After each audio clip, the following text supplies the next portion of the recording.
Halo, salam subuh lagi dari kediaman Hotman Paris.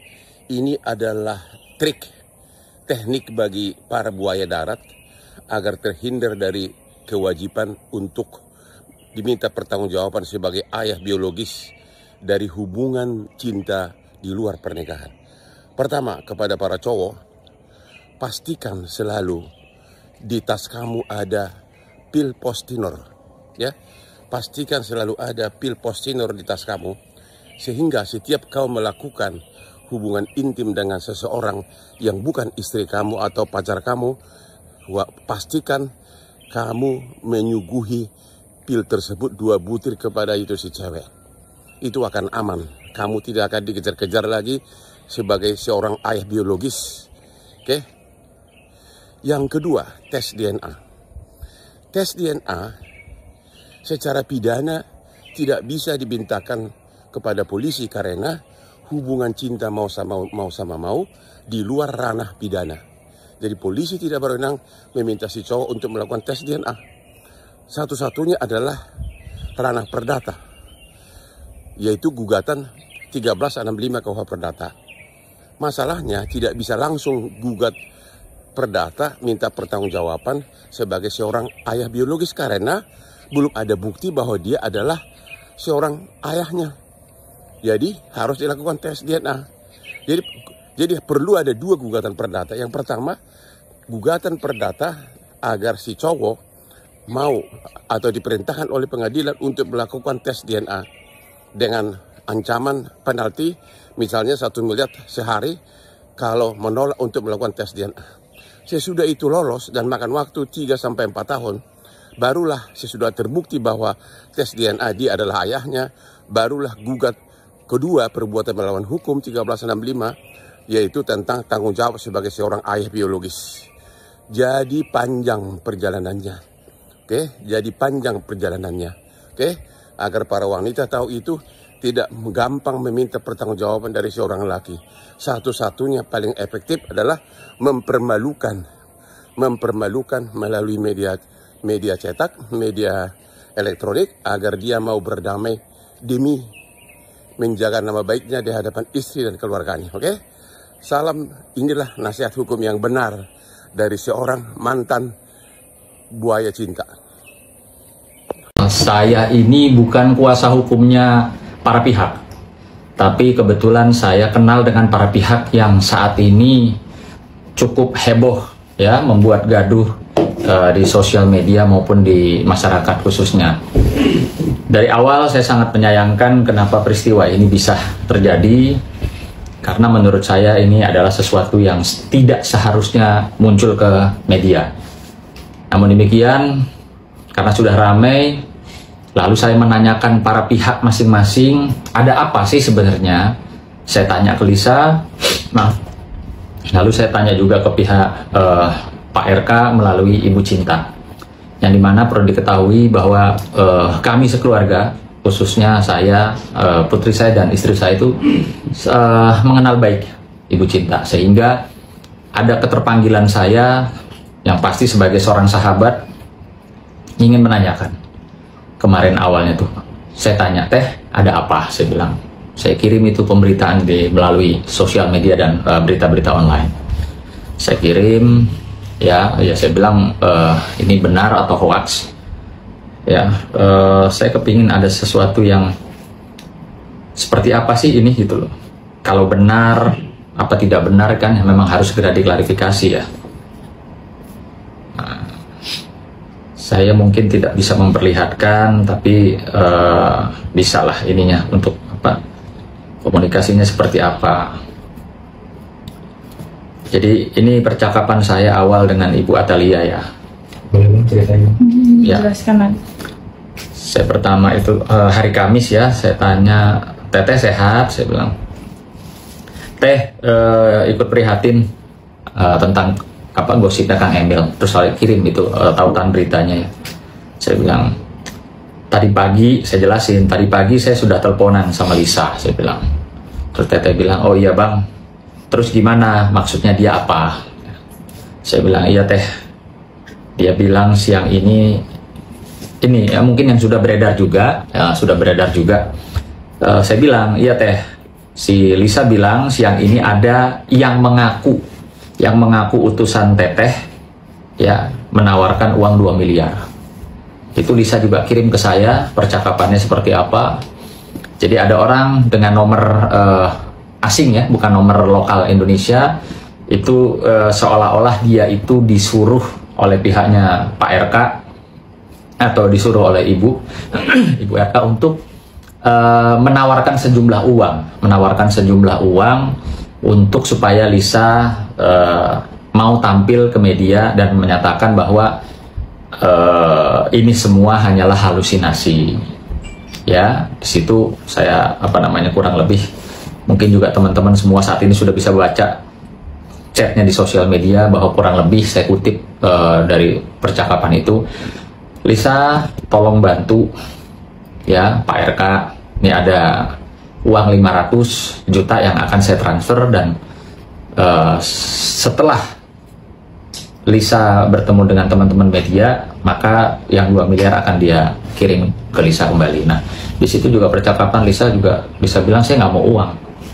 Dia bilang, ini apa? Saya nggak perlu yang begini-begini gitu ya. Nah, ya saya konfirmasi ke ibu gitu loh. Nah, ternyata jawaban ibu, wow, nggak mungkin bang, bohong banget itu katanya. Nah, terus lalu saya tanya juga, kembali nggak ada itu. Lagi pula tim Kang Emil sudah pegang bukti-bukti gitu loh. Wah, siapa ya yang bikin-bikin, kata si teteh nih, bikin-bikin kehebohan lagi. Bang, itu sudah confirm ya, nggak ada dari tim RK yang begitu. Artinya dugaan chat yang saat ini mungkin sudah beredar luas di publik, yang menyatakan bahwa ada orang yang mengatasnamakan Pak RK ataupun ibu ingin memberikan Lisa sejumlah uang, itu sudah dibantah, dikonfirmasi oleh ibu, nggak ada dari timnya Pak RK. Yang bahaya itu adalah ketika Ridwan Kamil mengatakan pernah bertemu 1 kali, udah. Pak RK bertemu 1 kali berapa hari? 1 jam, 2 jam, 2 hari, 3 hari, 4 hari. Ya kan? Ya, kalau saya menggambarkan ada seorang pemimpin yang orangnya maniak atau hiper atau apa gitu. Tapi ini blunder ya. Tapi saya yakin perempuan ini berani maju juga, punya resiko penjara gitu. Menjadi pertanyaan, kalau benar bagaimana? Nah, bang, kalau misalnya dia berbohong gitu bang, atau dia minta pembelaan dari abang sebagai pengacaranya, abang bersedia atau gimana bang? Siapa? Si LM. LM ya, kita melihat dia berada di posisi yang lemah, walaupun ada sedikit cara-caranya yang lebih terkesan butuh ekonomi gitu.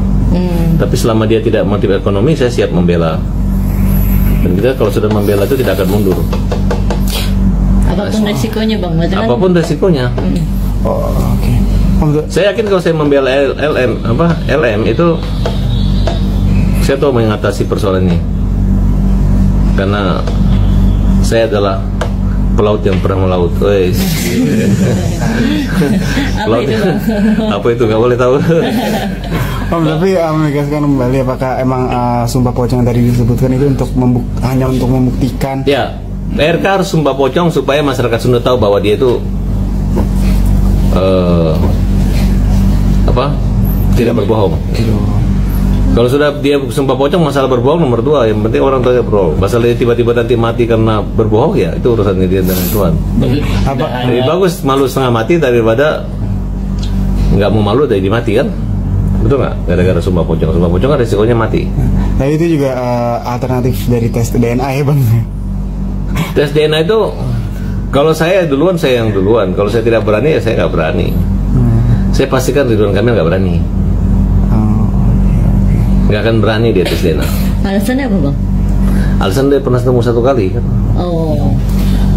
Sedangkan orang mandi di sungai aja bisa hamil.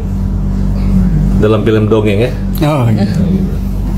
Bang, mungkin dalam pengertiannya bang, tadi kan abang bilang kalau ketemu 1 kalinya itu kan bukan berarti cuma 1 kali 1 hari gitu. Iya, perempuan itu akan membuktikan dia bertemu 1 kali itu bisa jadi 4 hari pertemuannya gitu.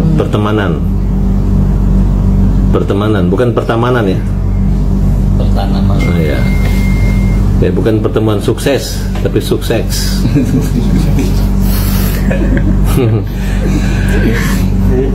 Hukumannya apa? Hukumannya apa sih Bang kalau misalnya si? Nah, jadi gini, kalau hukumannya gini nih. Ini perzinahan sama orang yang sudah punya keluarga dengan ya. Itu menurut pasal 284 KUHP ya, itu diancam hukuman penjara 9 bulan. Yang bisa melaporkan itu adalah Ibu Ata, istri daripada Ridwan Kamil. Dia bisa melaporkan suaminya, bisa melaporkan wanita itu. Jadi yang posisi takutnya adalah perempuan itu. Dan gampang buat Ibu Ata untuk melaporkan dia. Syukur-syukur dilaporin dua-dua, sehingga Ata bisa mudah cerai meninggalkan tanpa harus menangis kemudian memberi syarat. Nah, yang jelas LM ini udah punya istri, suami, dan ada semua bukti-bukti indikasi bahwa dia udah punya suami dan sudah menikah dengan yang buat tato-tato itu kan. Nah, tapi nggak ada masalah. Ini bukan menyangkut kepentingan perempuannya lagi, walaupun perempuannya itu nakal, perempuannya itu bajingan, perempuannya itu mantan apa, mana ini. Yang penting kita melihat bahwa anak ini adalah kemanusiaan, anak kecil. Ya, apa guna hidup kalau tidak memanusiakan manusia? Betul nggak? Pembela kaum lemah, para awas. Om, kalau ajar, Pablo. Ini kalau emang terlalu dibuat-buat, terlalu dramatis. Emang sepertinya seperti apa sih mungkin ininya yang sebenarnya itu kakak tahu? Yang saya tahu, silakan cek tes DNA aja kalau berani, menurut saya. Kan si yang sendiri kemarin juga sempat ayo cek DNA gitu kan. Itu kan yang ngomong bukan LM kan? Yang sudah mewakili apa namanya si pengacaranya bilang apa? Pengacaranya dia yakin udah ada surat kuasanya? Belum kan? Berarti kan kalau cuma ngomong siap-siap aja, semua orang juga bisa kali. Silakan langsung aja, kenapa nggak langsung tes DNA?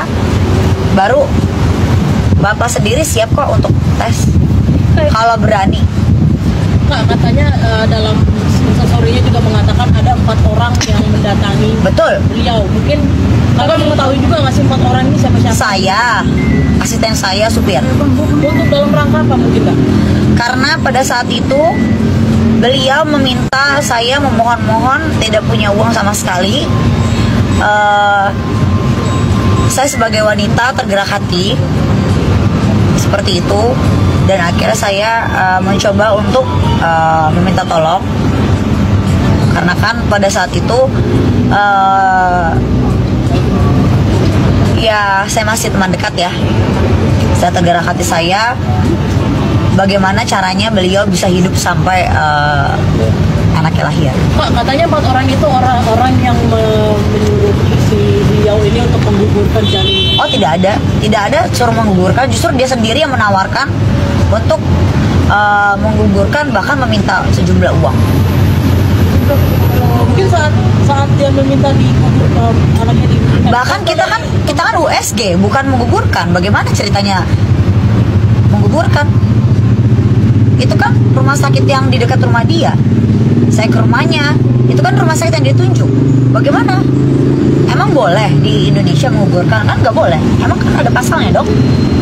Kak, ini kan masalah juga udah lama ya, udah beberapa tahun yang lalu. Betul. Masalah ya. Tapi menurut Kakak sendiri sebagai salah satu temannya LM, apa sih yang membuat kayak? Saya bukan teman sekarang ya. Oke, ya, bukan sempat berteman. Apa sih yang membuat kenapa nih orang baru speak up sekarang? Kenapa nggak dari dulu? Motivasinya mungkin karena mungkin dugaan saya karena keuangan. Dugaan saya ya yang didaur ulang. Karena kenapa seberani ini dia sempat chatting saya, semuanya ada buktinya di handphone saya, di laptop saya, semuanya ada, semua surat perjanjian dan lain-lain. Bahkan dia juga voice note saya. Sebelum dia meng-up semuanya ini, beliau men-DM saya duluan untuk menjembatani saya, bilang kepada Bapak. Tapi saya bilang saya tidak mau. Kan udah saya taruh di reels Instagram saya. Tadi bilang sempat ada surat perjanjian, itu surat perjanjian apa nggak? Surat perjanjian bahwasannya memang itu bukan anaknya Bapak RK. Karena bagaimana caranya Bapak RK bertemu dengan beliau di bulan Juni, tapi bulan September saya USG dia karena rasa kasihan saya, tapi itu udah 4 bulan dan Januari sudah lahir. Apakah mungkin itu anaknya? Berarti itu surat perjanjian antara RK dengan LM? Tidak, itu surat perjanjian saya dengan dia. Pak, kabarnya juga ibunya LM sempat sampai jatuh sakit karena dibentak oleh orang-orang yang... Tidak ada, itu semua bohong. Bahkan saya dikasih es teh manis waktu itu. Oleh ibunya? Oleh ibunya, itu kan di kampungnya dia. Dia gitu kan di kampungnya dia. Saya cuma berempat, dia bisa aja berteriak saya maling, saya apa, tapi tidak kan. Oke, mungkin ada nggak sih yang sebagai bukti kuat gitu pada surat perjanjian